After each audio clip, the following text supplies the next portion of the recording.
Bonsoir à vous, téléspectateurs d'Espace TV. Nous sommes en compagnie du coach du Sili national de Guinée, Didier Six, avec nous. Bonsoir et bienvenue.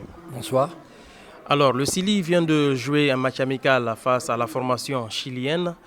Score final 3-2 en faveur de la formation chilienne, bien sûr. Qu'est-ce que vous avez pensé de la rencontre?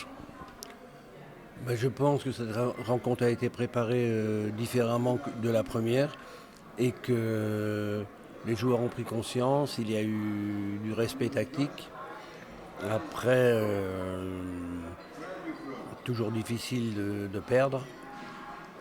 Surtout que le premier but, on le prend alors qu'il y a Izaga qui est sur le côté, qui a été séché. Et que on prend ce deuxième but à 10 contre 11. Voilà, on l'a remarqué. Ce premier but. Oui, on l'a remarqué qu'il y a eu pas mal de progrès, si on peut le dire comme ça, par rapport au premier match amical que vous avez disputé face à la formation comorienne. Qu'est-ce que vous avez spécifiquement mis en place pour contrer cette équipe chilienne? Pourquoi ce changement de visage de cette équipe en un laps de temps? Changement de visage, c'est parce que le premier match, on tombait contre une équipe qui était beaucoup moins, au ranking FIFA, beaucoup moins bien placée. Il y a eu un peu de laisser-aller, il y a eu un peu de choses qu'on ne peut pas admettre au niveau international. Et sur ce deuxième match, il y a eu, les consignes ont été beaucoup plus respectées. Et je pense que j'ai rien à reprocher à mes gars sur ce match.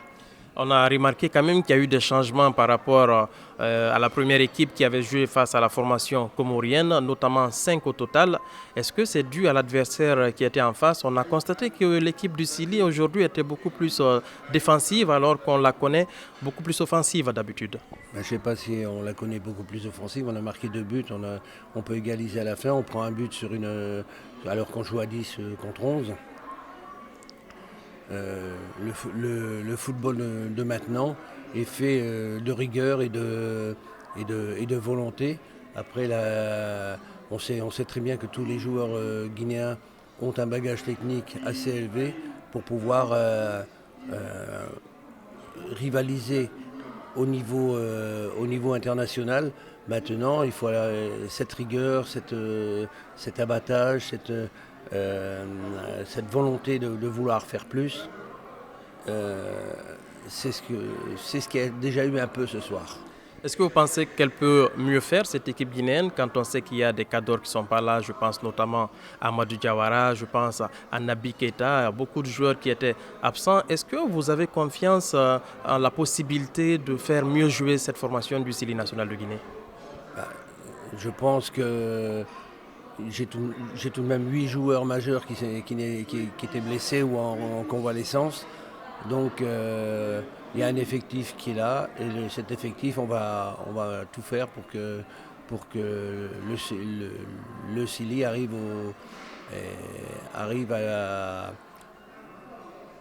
aux échéances et aux challenges donnés. Vous avez fait 2 matchs de défaite. Quel bilan tirez-vous? Est-ce que selon vous, les joueurs se sont améliorés? Qu'est-ce que vous pensez de ces 2 matchs en gros?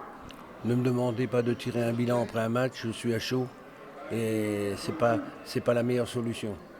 Les bilans, on les tire après.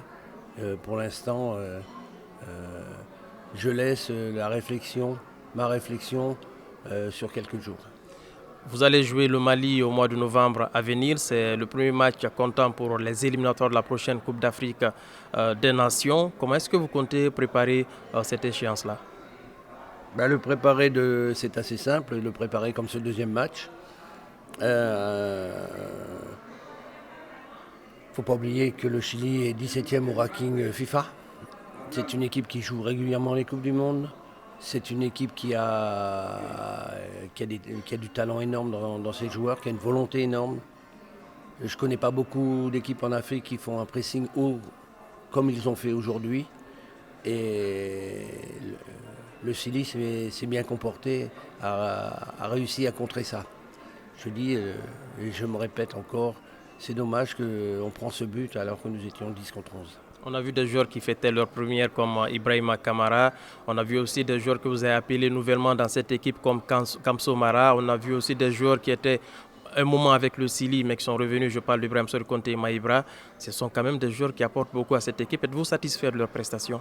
Les deux petits jeunes ont apporté énormément. Il y avait deux petits jeunes aussi qui sont Agibou et Keïta.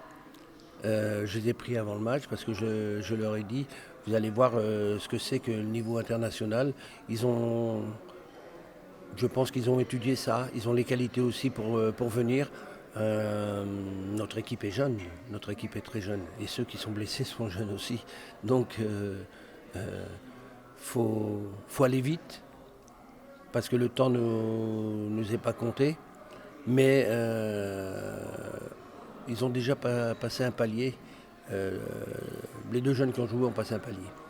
Est-ce qu'avec le retour des 8 joueurs dont vous parlez, on peut s'attendre à ce que certains quittent cette sélection pour affronter le Mali, par exemple? Vous posez des questions qui sont trop tôt à répondre.